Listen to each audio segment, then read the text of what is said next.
The Serengeti. Endless plains stretching as far as the eye can see. Millions of wild animals roaming free. And yes, it's really just like the documentaries you might remember watching on TV as a kid. In this video, I'll take you along with us into the Serengeti. I'll show you which animals we saw, share some safari tips, a few fun facts, walk you through our lodge right in the middle of the national park, tell you about our experiences, and let you know what you should keep in mind when it comes to getting there. Serengeti National Park sits in northern Tanzania, right on the border with Kenya. It's the most visited park in the country and one of the highlights of the Northern Circuit. We spent 2 full days exploring the Serengeti and stayed overnight twice inside the national park itself, which I really recommend, because driving in and out every day takes up a huge amount of time you could otherwise spend out on game drives. Barely past the first entrance gate, we already had our first wow moment. A lion lying right beside the road, maybe a meter and a half away from our vehicle. The road was under repair at that spot, which honestly gave us a pretty good preview of what the roads here are generally like: bumpy, rough, and extremely dusty. On the drive toward the actual entrance gate, we kept passing wildlife again and again.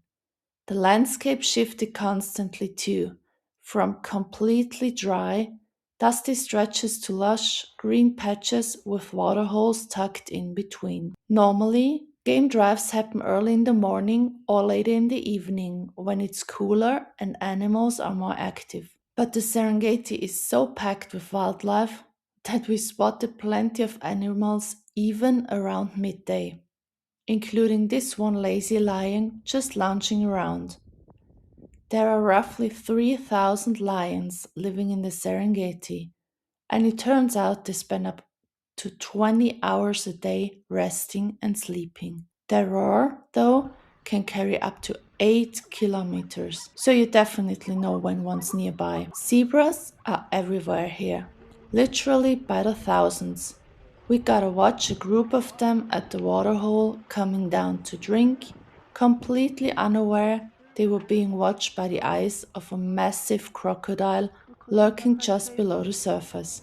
It kept trying again and again to snatch one of them. At one point, one zebra was actually pulled into the water and barely managed to escape. Fun fact: zebras and wildebeest often travel together, and there's a smart reason behind it. Zebras go for the taller grass, while wildebeest prefer the shorter stuff, so they're not competing for food and both benefit from grazing together. On top of that, zebras have sharp eyesight and spot predators quickly, while wildebeest have a great sense of hearing and smell. Together, they basically act as each other's early warning system. By the way, that crocodile wasn't alone. Its body was sunbathing on a rock on the opposite side of the pond, and next to him, this one looked almost tiny in comparison. Male crocodiles here can grow to over 5 meters and weigh up to 600 kilograms, so tiny is relative. After cruising past herd after herd of zebras, we also came across a group of lionesses resting under a tree with their cubs.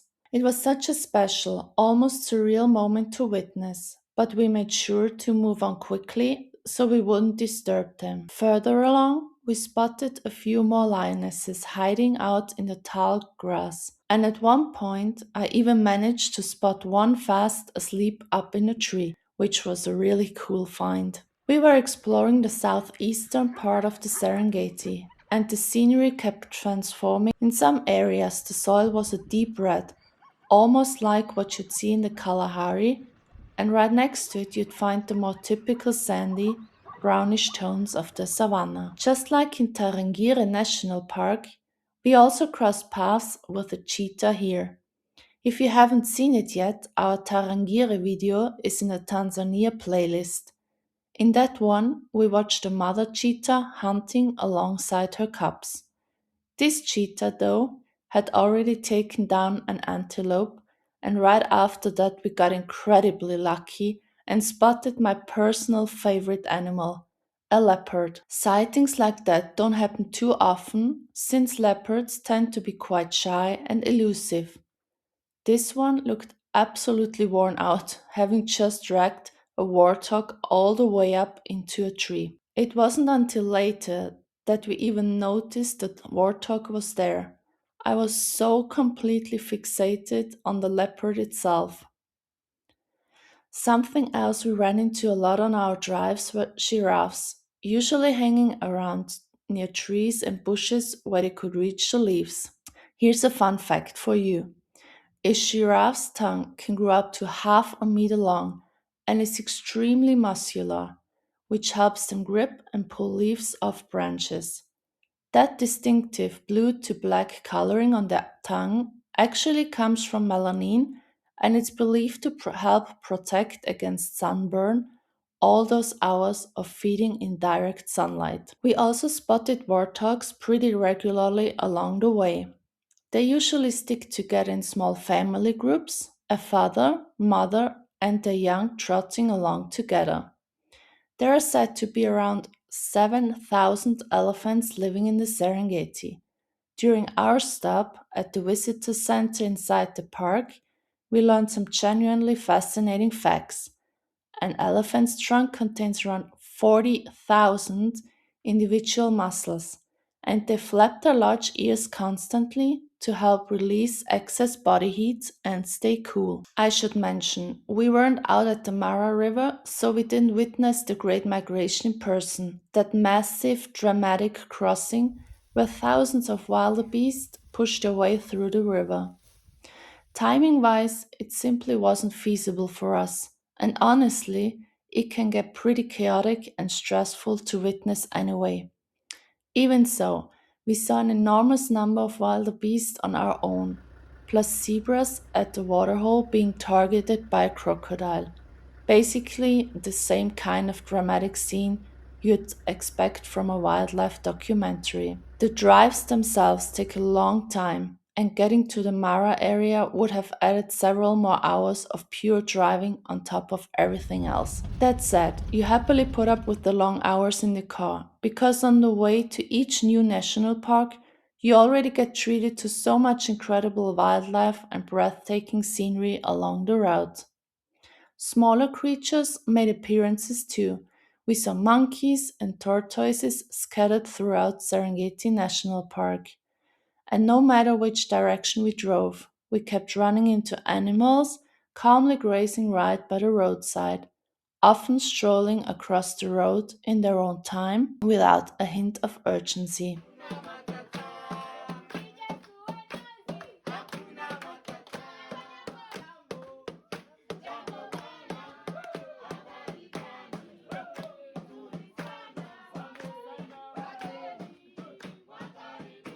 Here's something to be thankful for.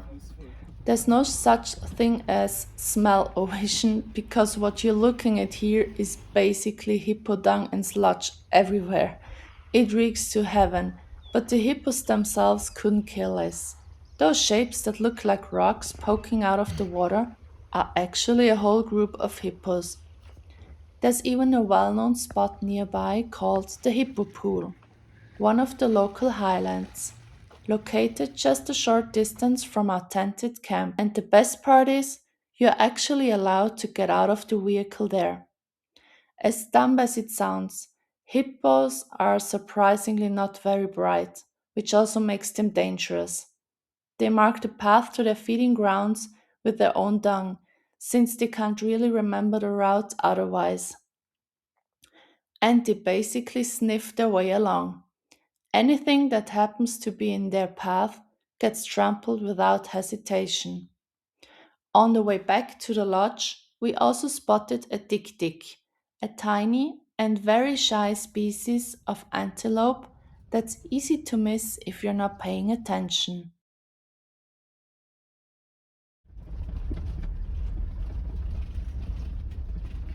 We stayed at the Sueños de Africa luxury camp, tucked right in the middle of the wilderness. There's no fence around the camp at all, so wild animals wander freely through the property, especially after dark. Our own personal welcoming committee turned out to be a praying mantis, perched right next to our tent's entrance as if it were waiting for us. The tented camp itself was surprisingly spacious. We had a large combined sleeping and living area, a separate bathroom, and a cozy seating area set up right outside the tent. When it was time for dinner, staff came to walk us over with a lantern, since it gets pitch dark quickly out there. The meal was served buffet style, and the entire staff was incredibly warm and welcoming. In the evening, we sat outside and watched the team build a fire meant to help keep wild animals at a distance.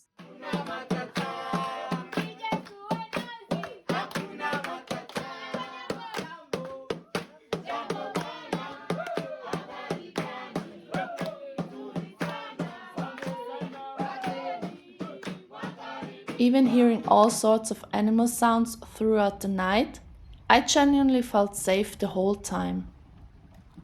On our second day, we sat down at the visitor center to eat our packed lunches, and a student there gave us a really engaging rundown covering the local wildlife and the great migration in the Serengeti. Morongoro that they used to live in Serengeti. Okay. And if you cut that piece of the plant, it will produce the white milk. Yes. And it's the poisonous milk.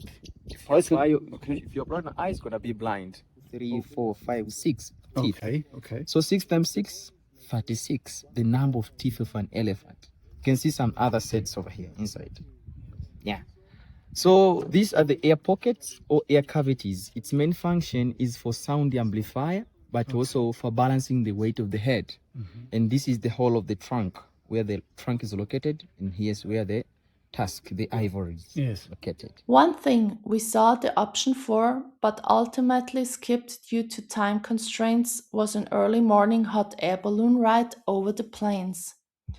You can find more details about that in the full travel report on my blog, including exactly where and how to book it. As for getting there, we drove from the Manyara Best View Lodge and Spa all the way through the Ngorongoro Conservation Area and Maasai territory to reach the Serengeti.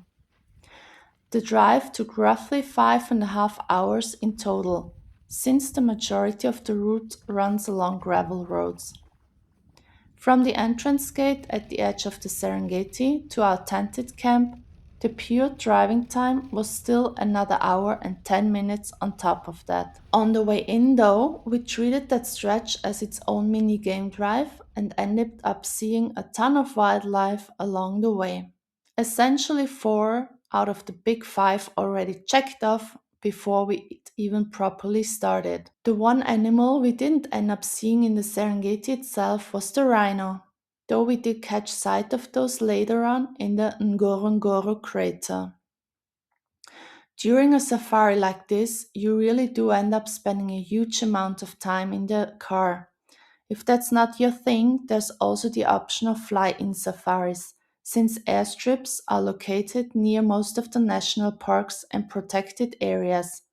And in places like the Serengeti, there are even landing strips right inside the park itself. If you're planning on self-driving, keep in mind that your journey will take considerably longer than ours did, because on these gravel roads, which at times feel like old-fashioned washboards, we personally would never drive as fast as the local guides do. You'll even find more tips, personal experiences, and booking informations over in the full travel guide. Just scan the QR code on screen or click the link down in the description below.